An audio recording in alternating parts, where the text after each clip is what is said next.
Greetings and blessings, everyone. I am James Thomas, and this is Chris Marshall coming to you for a new episode of the FNQ Spiritual Group Blue Star Spiritual Podcast.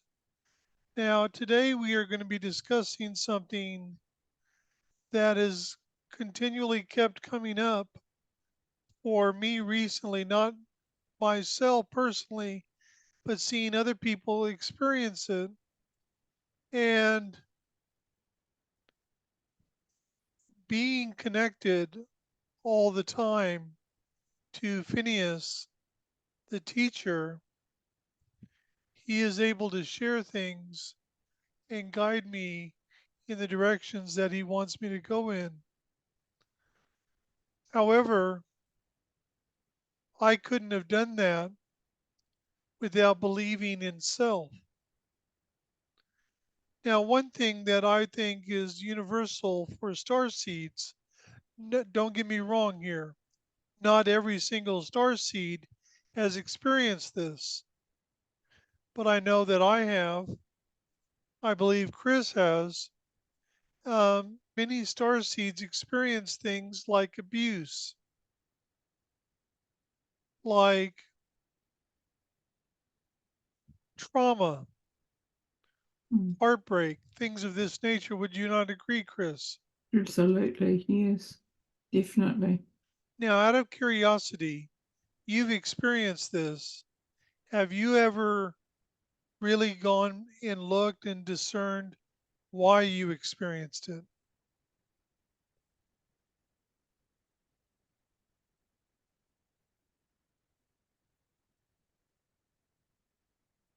I suppose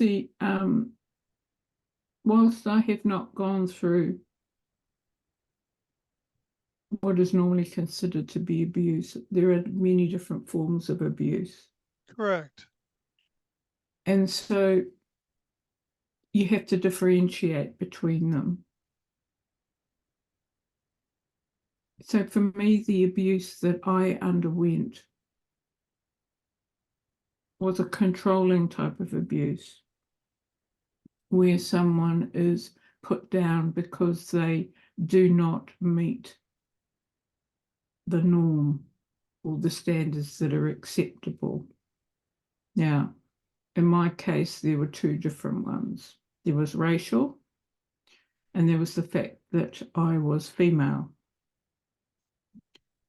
So, whilst I might not have experienced other types of abuse, those are the ones that I experienced. And so, in going through that, I realised that those who were perpetrating the abuse actually were very small people in themselves. They did not have a big heart. Everything they felt had to be controlled so tightly, otherwise, they felt that they were lesser. And what I've seen with people who do that and other forms of abuse, even if it's verbal abuse, they do that in order to make themselves feel bigger, stronger, more in control by taking somebody else's power away from them. Most definitely. I mean, generally, the most intense bully is actually living their life in fear. Mm, Now, for myself, I am very, this is going to sound really quite strange, but I am actually very appreciative of the abuse that I went through only because it taught me or showed me just how different I was. mm, And fortunately, well, unfortunately, fortunately, whatever, um, I did look, I did focus on my discernment as far as why did this happen to me? Now, for me, because I've truly healed from it. Um, Truthfully speaking, it is a situation where from the age of 6 until the age of, I would say, 10, I was physically, emotionally, mentally abused.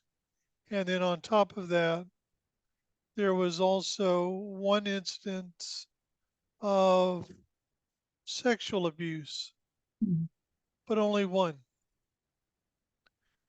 But something occurred after my mother left my stepfather, who had perpetrated the abuse on me. And of course, the way that that occurred with her leaving him created another layer of the abuse that was um, had a very profound effect on me for a good part of my life, which I will quickly explain when I get to it. But the bottom line is that I 6 months after my mother left my stepfather, I knew where he was living, and he was living like 2 blocks from my primary school. I'm 10 years old, 10 and a half. I'm walking home one day from school. I'm like in whatever grade you're in at the age of 10, fourth or fifth grade. Everything that I ever said to my stepfather, no matter what it was, he would call me a liar and beat the shit out of me. mm, Or he would do things publicly to not only humiliate me and embarrass me, but to cause me physical, emotional, and mental pain. yeah. So I get to the corner of the street where he's living, and although I never saw him again, I'm a 10-year-old kid, and I stand there for 10 minutes looking down the street towards where the house is where he's living. And I just stated uncategorically and with so much heart and compassion, I forgive you. It's Mm, over with. And I knew it was over with because from that moment onwards, for the remainder of my life, I have never once had a negative thought about him at all. mm, And so when I started reflecting on my life, which I do regularly, because that's a starseed's superpower, is reflection. mm, Because this gives us so much information. I discovered a very interesting truth. I was able to forgive him because of who I truly am. But then there was also the reason for the abuse. mm, You see, Weldon, his name was Weldon Goodbread. He had other kids, some of which I met. He carried so much pain and anguish within him. He had a karma that needed to be balanced with somebody else. And what I discerned, is that on 4 different incarnations, he tried to balance this with whoever it was he had the issue with or had the imbalance with and was unsuccessful. I went through what I went through with my stepfather so that he could balance that energy and finally be free of that pathway. mm, Now, I have no doubt, I have no idea when he passed away. If I really wanted to know, I could probably find out. But I can guarantee you, because of his alcoholism, his passing would not have been a pleasant experience. mm, However, I do know, because one of my fortes is on past lives, I do know that he is reincarnated and having a very different incarnation to the last one he had. Because mm, he's actually part of the humanity of Earth. He's not a starseed. mm, But when it was agreed for me to come back for this incarnation, that was requested and I agreed to it. But there are ramifications and consequences for our choices. yeah, What was mine? I lived in fear. mm, And I mean, I lived in a lot of fear. Everything was fearful to me. Not fear like I have a fear of open heights. So I would mm, never stand on the edge of a cliff looking over because I have a fear of open heights. It freaks me out. But it's like I was afraid to, on a physical, on a human side, I had all this fear. Now, when I awakened and I started walking the spiritual path, it was like I was living two lives. yeah, The spiritual one was filled with confidence, heart, passion, sacredness, divinity. I would change lives with what I would do, the healings, the readings, whatever. But on the other side, I had all this fear about life mm, that when I met Janice and discovered she lived in Australia, I tried everything to end that connection because I had so much fear inside of me. But you see, when it's meant to be, it's meant to be. I woke up one morning and I was like, this is how close, you may not know this, but this is how close it got. Janice was 2 days away from ending everything with me. You know, it looked like I wasn't going to come to Australia. We weren't going to be together. She had kind of resigned herself to that fact. She was ready to move on from that. And I woke up in the morning and I was like, I don't have a choice. I've got to go. mm, So I called her.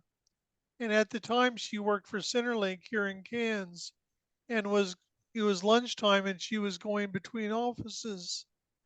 And I said to her, I said, I need you to understand I'm coming. And she freaked out and she was amazed.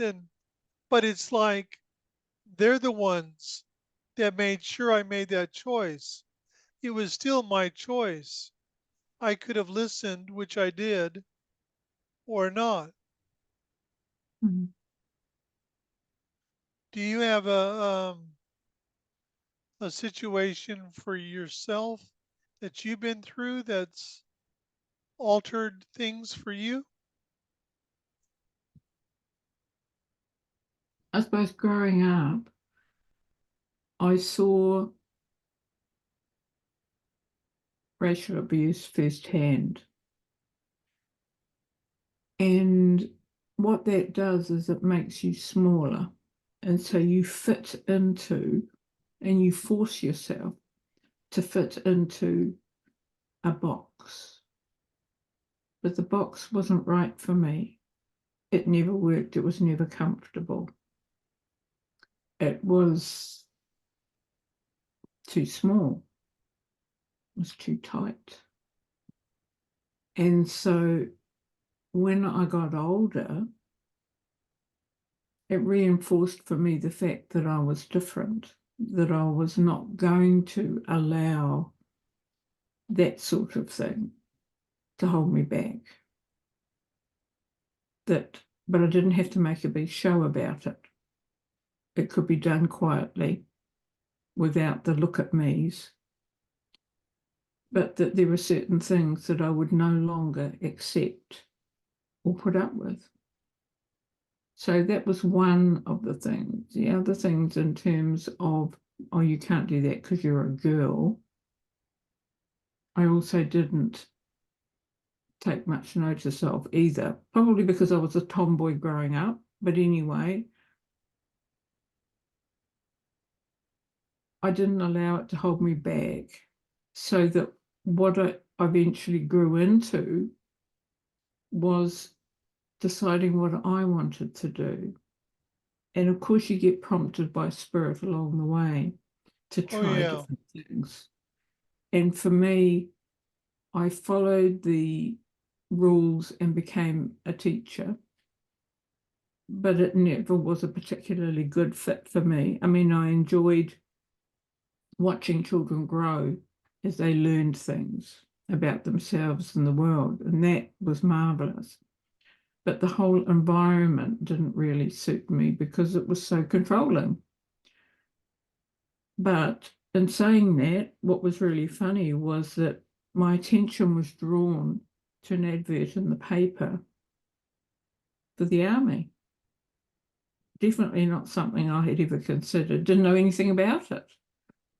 Knew that they wore a uniform and that was about it. But was drawn to that, went along for the interviews and everything. Went through everything and I thought, oh, this might be interesting. Went into that because it was a challenge. But if I hadn't done that, I would never have met my husband because he was in the military as well. But with the military comes another set of rules that you Oh have yeah. to fit into, and you don't deviate from those rules.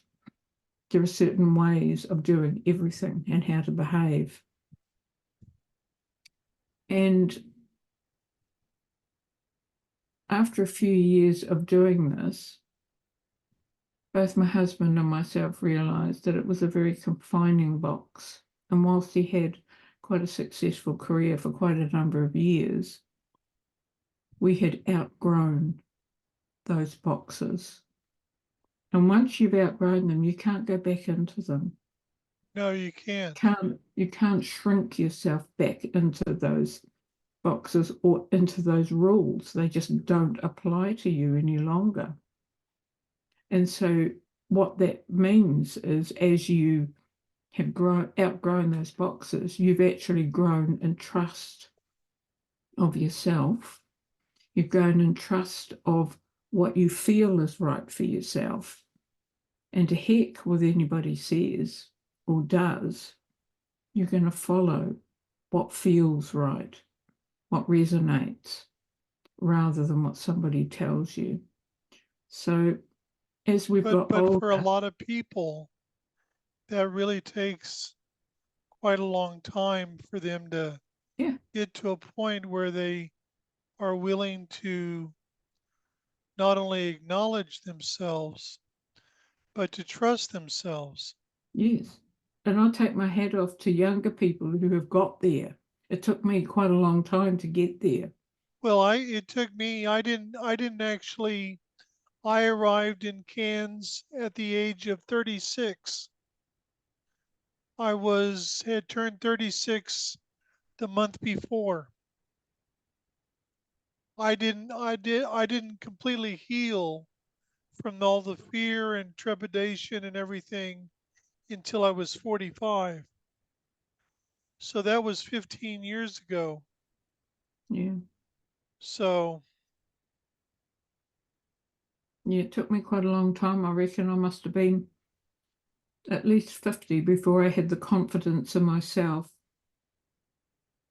developing that trust and that faith, not knowing what to call it. And it doesn't matter what words you use, but no, that feeling that that actually I can choose for myself. But on the other side of that choice is accepting the consequences of those choices. So by feeling that, you have actually made a decision within you that whatever happens, I will live with those consequences.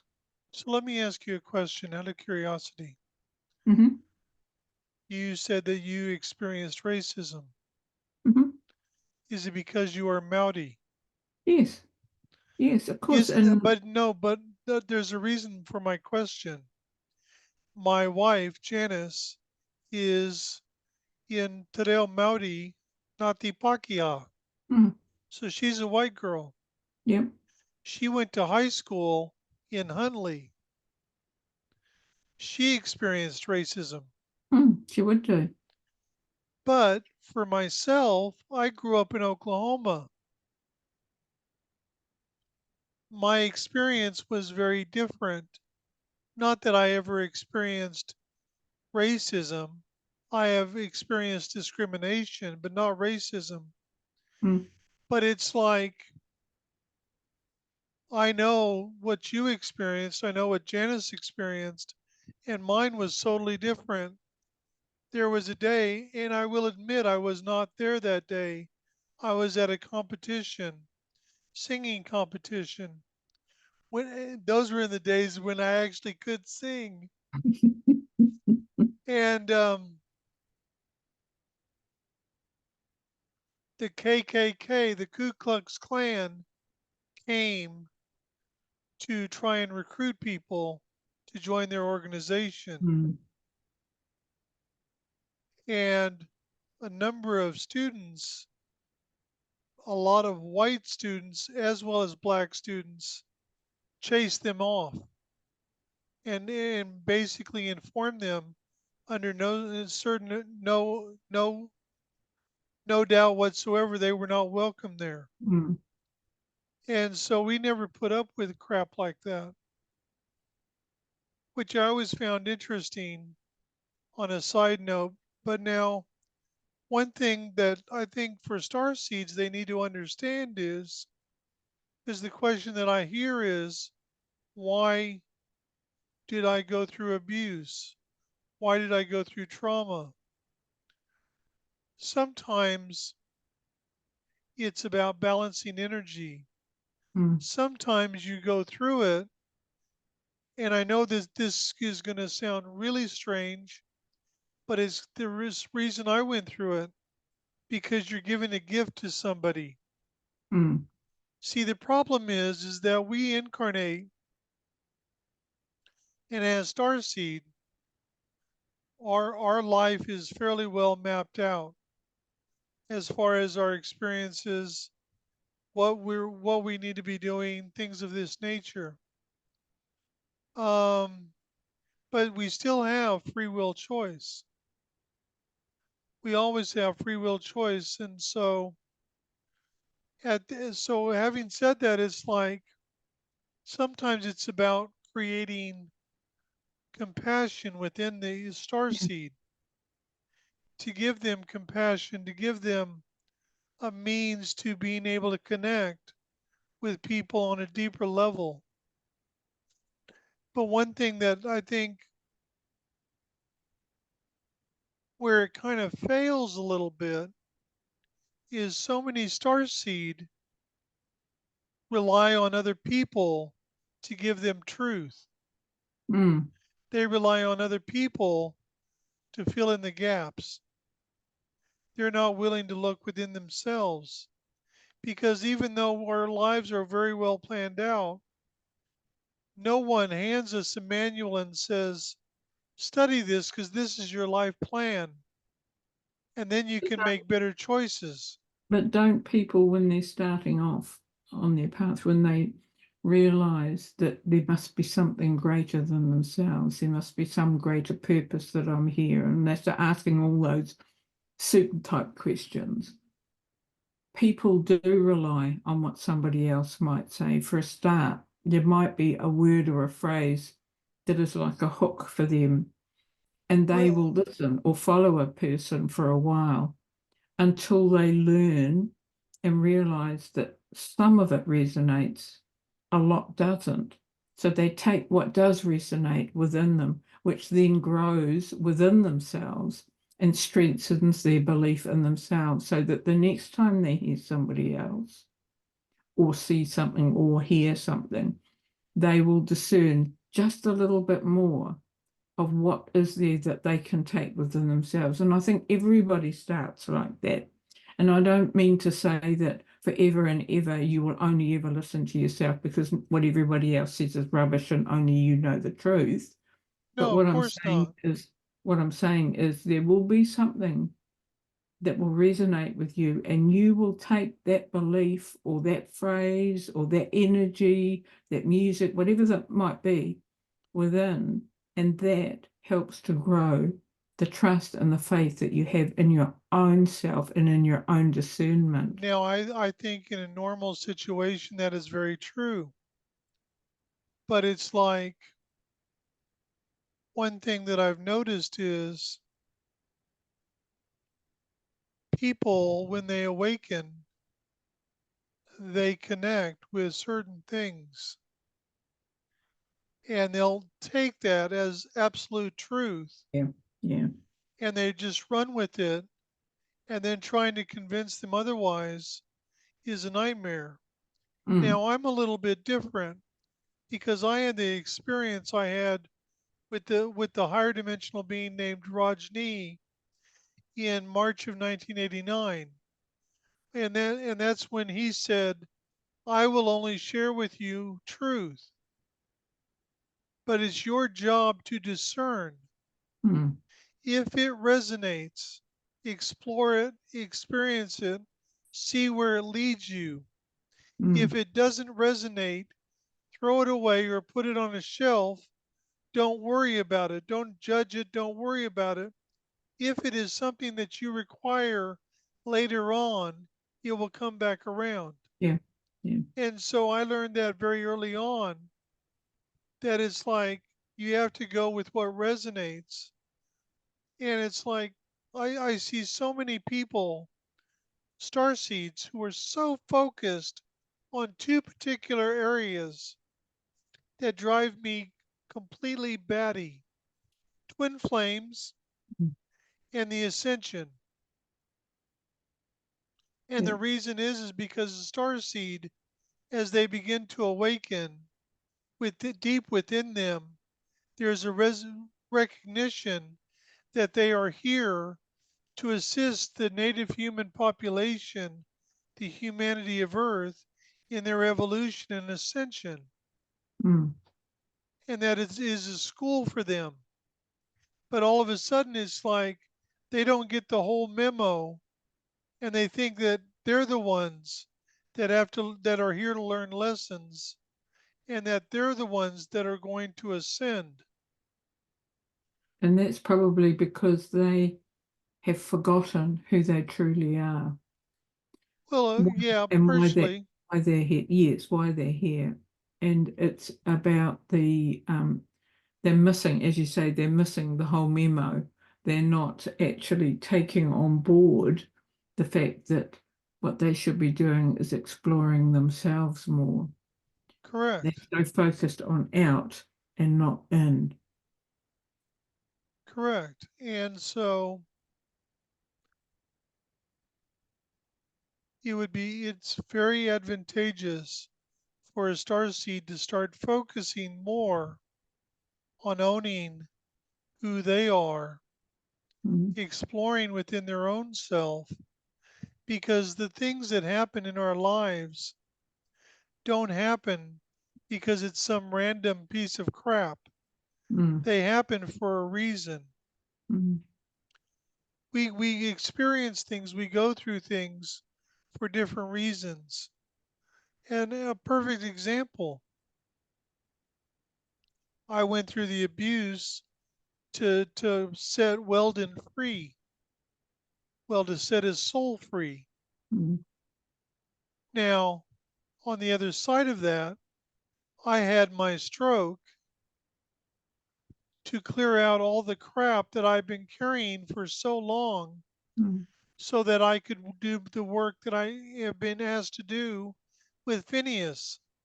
Mm-hmm. I showed you a couple of pictures that we created today. Mm-hmm. And it's like he's always connected to me, he's always with me. This is more than a guide. This is truly what I would term an actual partnership. Yes, yes, definitely a partnership. It's what Lee Carroll used to call his connection with Cryon. Mm. It's a true partnership. And so I'm experiencing things. I've been on this path for over 35 years, Mm. going on 40 years. Long, long time. And I'm experiencing things right now with Phineas that I've never experienced before. And so that the point to that is very simple. If you get some revelation, if you get something that totally resonates with you, you haven't finished the story. I have to admit, I'm a big fan of pro wrestling. And the story that they've been talking about is a wrestler by the name of Cody Rhodes. His father is probably one of the most iconic, famous professional wrestlers of all time. And he was going after a championship held by another wrestler whose family is like a royal family of pro wrestling, Roman Mm. Reigns. But the comment that Cody would always say is he wanted to finish the story. Mm.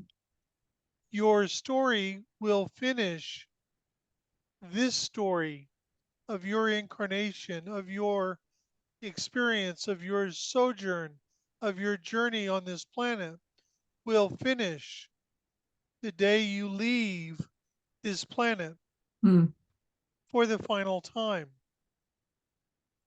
90 to 95% of all star seeds who have been here throughout this entire grand cycle are leaving at the conclusion of their current incarnation. Mm. And I mean, let's be honest. We are in the third dimension. We reside third dimensionally, density, duality, games, illusion. When we leave this world for the last time, we are going to go back into the fifth, sixth, seventh dimension, wherever we come from. So I guess technically you could say that you're going to ascend. You're just not taking your human body because that belongs to this planet, this Mm. world. It's not out there, it's here.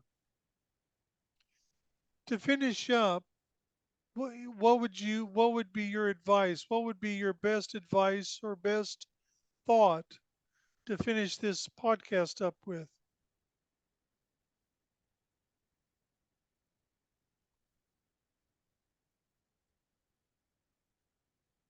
I guess it would be to, in order to assist to walk the path that you're here to walk, it's more than just becoming familiar with yourself. It's actually getting to that place where you are okay with who you are here on the 3D world. But more than that, you are feeling comfortable within yourself. You are feeling stronger. And doing that can only come through living your life through what resonates. And then combined with that is all interactions, all anything that you do has to come from that place where you are centered and you are balanced. And therefore, anything that occurs to you, for you, around you, whatever it might be, your reaction to that and your way of coping or your way of interacting with it is going to be from that same place of calm, harmony, serenity, that place of balance. And therefore, the path is there for you to walk. And it really boils down to being comfortable with who you are, what you are, whatever that might be, and being all of that as much as you possibly can, not trying to fit yourself into somebody else's idea of who or what you should be, but just to be yourself. Great advice. Mine is very little bit different, but important nonetheless. The only opinion of yourself that means anything is the opinion that you have of Mm, yourself. So if you are allowing yourself and how you feel, how you act, your choices are based on what other people say to you, in essence, what you're doing is you're saying, I'm not worthy, take mm, my power, take my divinity, take my sacredness. mm, So take time. It doesn't mean you're going to have all the answers in a heartbeat. mm, Spirit unveils these answers over time. If I would have known at the age of 20 that I was going to end up living in Australia, married to somebody that I only spent 48 hours with physically, all of our communication was typing on a computer, that I would have a stroke at the age of 57, and that I would not feel any heartache or anger or frustration over that, but actually moved with it in such amazing ways, I would have said you were nuts. So all we ask here at FNQ Spiritual Group Blue Star Spiritual is that you discern the information, take that which resonates, take that which speaks to you, and don't worry about the rest. This is a sacred journey, and you are on it not only because you chose to be on it, but because you have all the skills necessary to be on it. mm. Much love and many blessings to all of you. Till next time. If there's anything we can do to assist you, please let us know. Thank you. Blessings.